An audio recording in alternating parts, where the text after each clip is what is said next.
Hello students, today's topic are Lloyd mirror by Shweta Mehra. ये हमारे पास लॉलॉइड mirror का एक डायग्राम है। इसके अंदर हमने क्या लिया है, हमने एक M1 M2 क्या लिया, एक सरफेस लिया है जो हाईली पॉलिश्ड है, मिरर है। ठीक है, ये ए और बी को हम M1 M2 भी बोल सकते हैं अकॉर्डिंग टू योर बुक। क्या है, हाईली पॉलिश्ड प्लेन है जो which are mirror. Okay, S1 हमारा ये S है जो हमारा ये सोर्स ऑफ लाइट है जिसमें से मोनोक्रोमेटिक लाइट एमिट हो रही है। ओके, और ये हमारी क्या है, स्क्रीन है।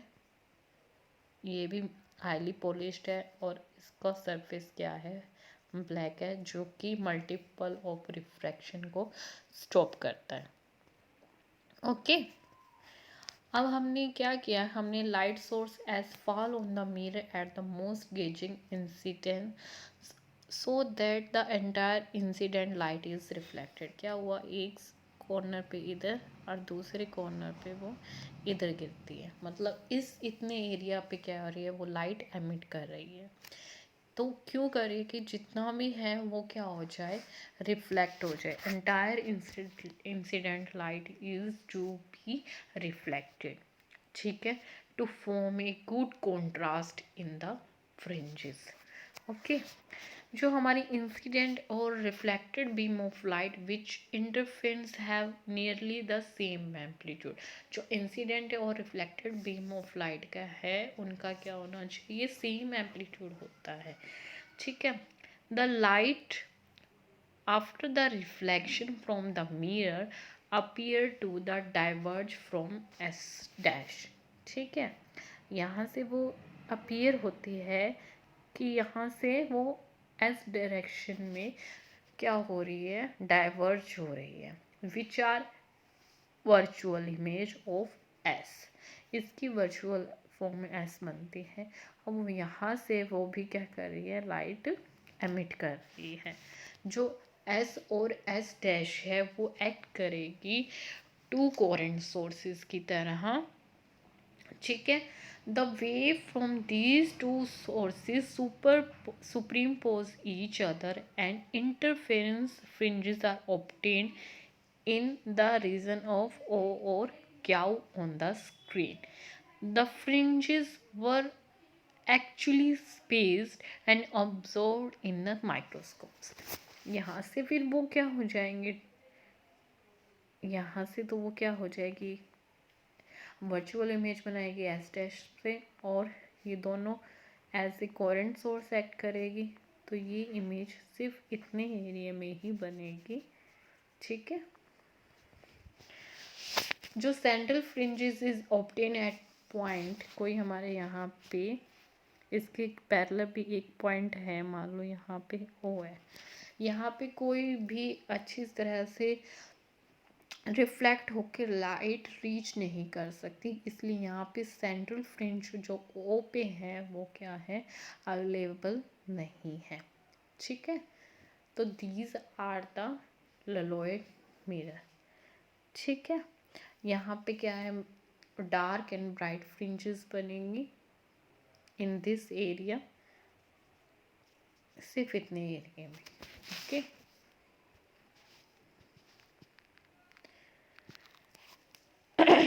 various the nth fringe are to slit interference can be shown to obey the relationship। जो हमारी S1 जो हमने लिया था, S1 जो हमने S डैश था अकॉर्डिंग टू माय डायग्राम, और SP हमारा क्या बनेगा, n लैम्डा, जो हमारी अब हम xn के लिए ले रहे हैं 2n + 1 लैम्डा बाय में 2। ठीक है, जहाँ पे हमारा क्या बनेगा, बी उसके अंदर एक कोई पॉइंट पी है, वहाँ पे ब्राइट फ्रिंजेस बनेंगे। ठीक है, और इस डायरेक्शन में हमारे क्या बनेंगे, डार्क फ्रिंजेस बनेंगे। And is the bright fringe for Lloyd mirror, apply यही करेंगे हम।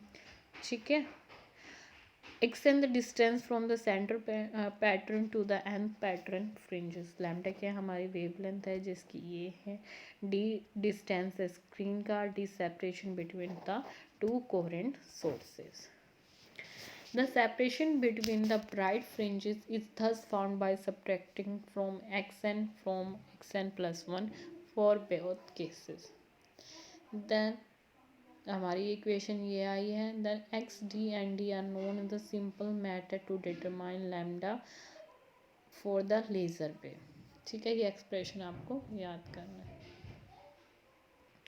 Now we discuss the difference between the biprism and the Lloyd mirror. पहला है nature of coherent sources.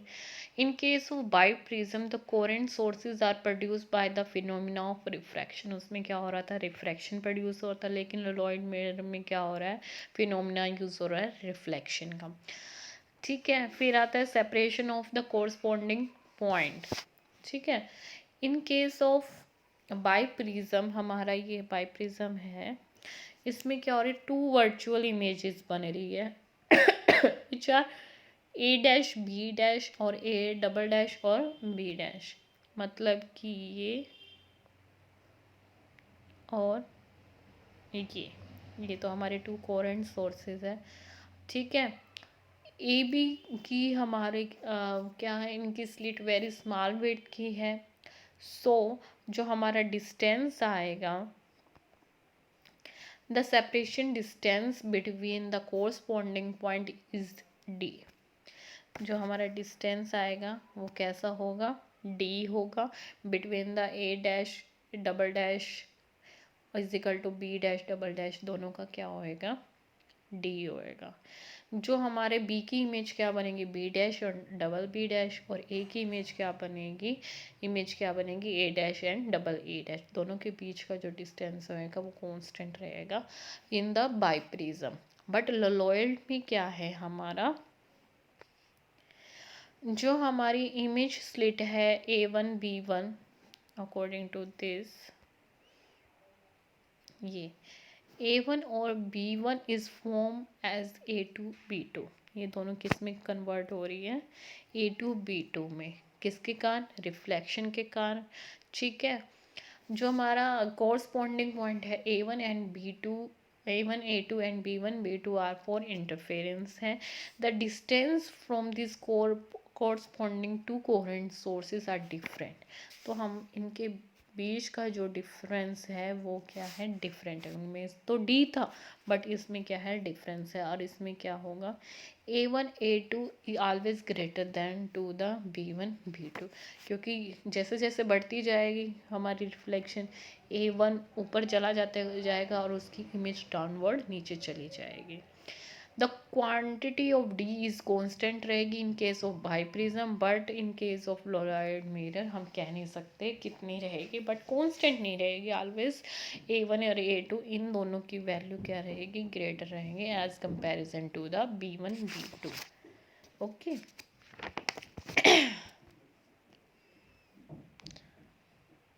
Right bisector of the corresponding point.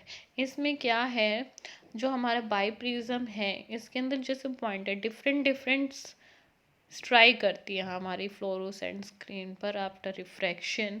तो हमारी जो image बनेगी, जो हमारी वेल टाइप फ्रिंजेस बनेगी, वो इतनी ब्रॉड नहीं होगी है, इतनी ब्रॉड होएगी बट वो लेस इंटेंस होएगी, जिसके कारण हमारी जो स्क्रीन है वो क्या दिखेगी, वाइट लाइट दिखेगी. मतलब अच्छे से फ्रिंजेस नहीं दिखाई देगी, क्योंकि यहाँ पे अलग अलग पॉइंट पे क्या कर रही है, वो स्ट्राइक कर रही है, जिसके कारण क्या होगी, वो उनकी जो इंटेंसिटी है वो काफ़ी लेस होएगी और वो वाइट लाइट प्रोड्यूस कर रही है. ऐसा हमें उसको ऑब्जर्व करने को मिलेगा. But in this case of the Lloyd mirror वो क्या करती रहेगी, वो एक ही पॉइंट पे स्ट्राइक करती रहेगी, जो कि हमें क्या शो करेगी, एक वेल डिफाइंड फ्रिंजेस शो करेगी. ठीक है, एट द सेम पोजीशन, जो होएगी नैरो होएगी और वेल डिफाइंड होएगी.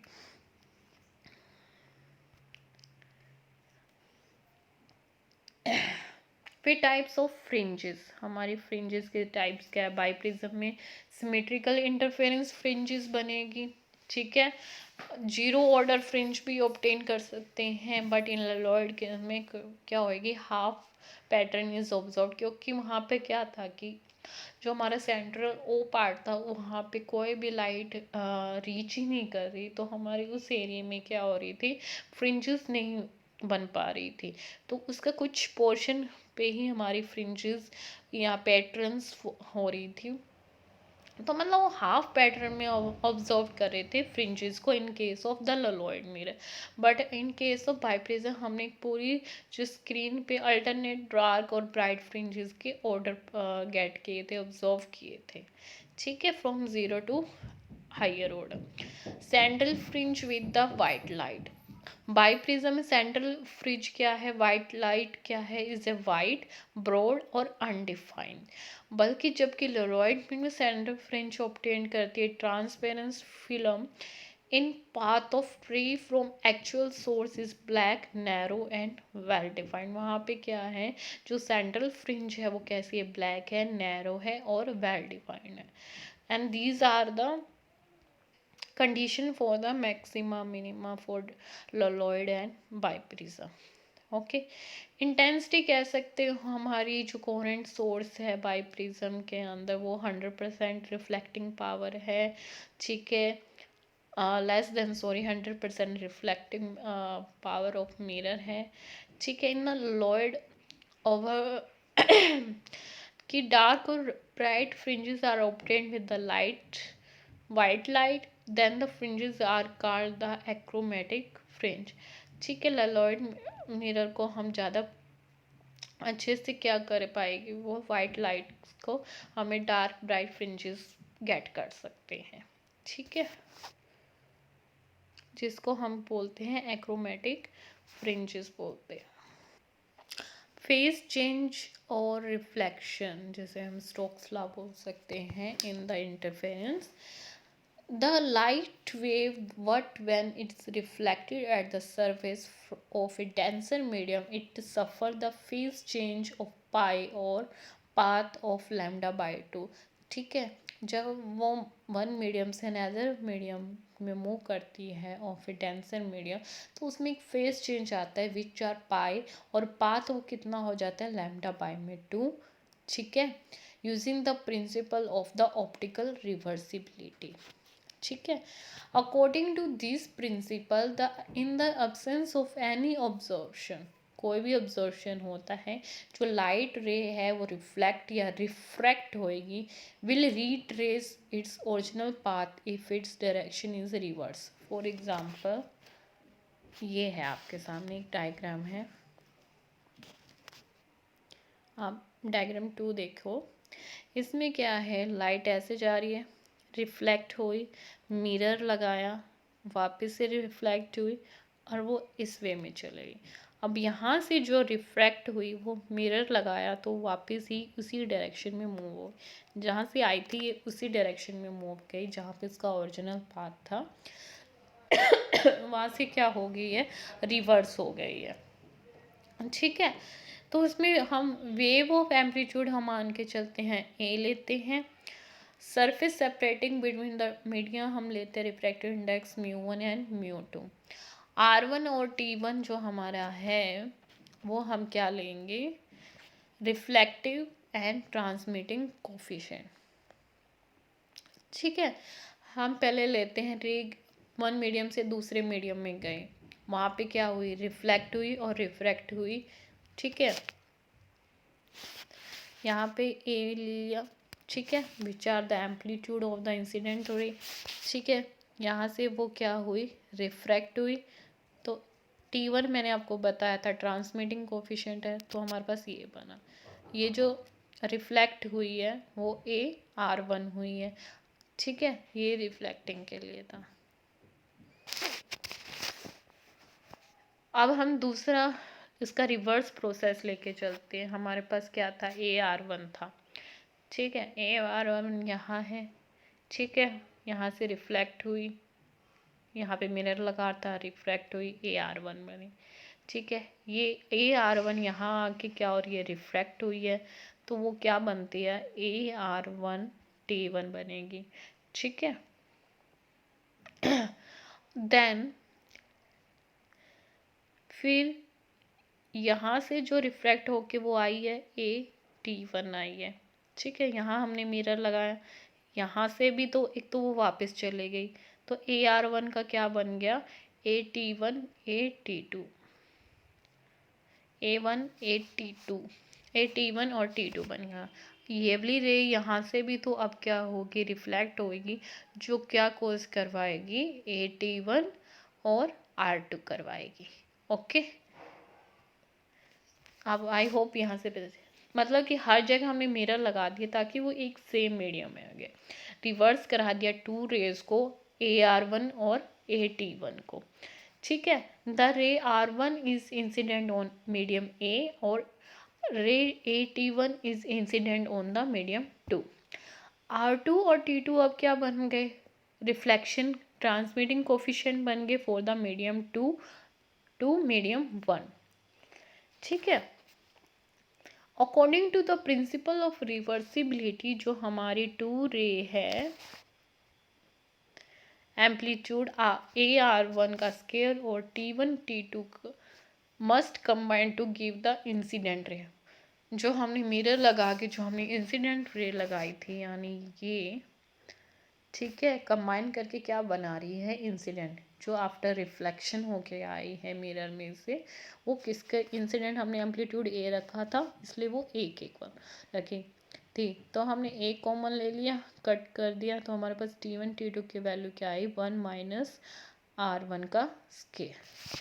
ठीक है, अब जो हमने टू रेज ऑफ एम्पलीट्यूड लिया था नीचे वाला, AR2 T1 R2 और AR1 T1 must cancel each other. यहाँ पे हमने दोनों को लिया, किसके इक्वल रखा, 0 के। T1 क्या हो जाएंगे, कॉमन लेंगे, दोनों को इक्वल टू 0 है तो को 0 रह जाएगा, और R2 प्लस R1 क्या हो जाएगा, 0, और R2 किसके इक्वल हो जाएगा, माइनस R1 के। तो मतलब कि wave reflecting from medium 1 with the wave reflecting from medium 2, we can say that is 1. The reflective medium is taken positive and in other the amplitude is negative। ठीक है, उनका negative हो गया ना, R1 अब नेगेटिव एम्पलीट्यूड हो गया। One of them must be undergoes a phase change of pi and pi is equal to change in a sign of the amplitude. मतलब वो एंगल कितना चेंज हुआ, फेज चेंज पाई, और वो किसके रूप में आया, नेगेटिव साइन की डायरेक्शन में आया।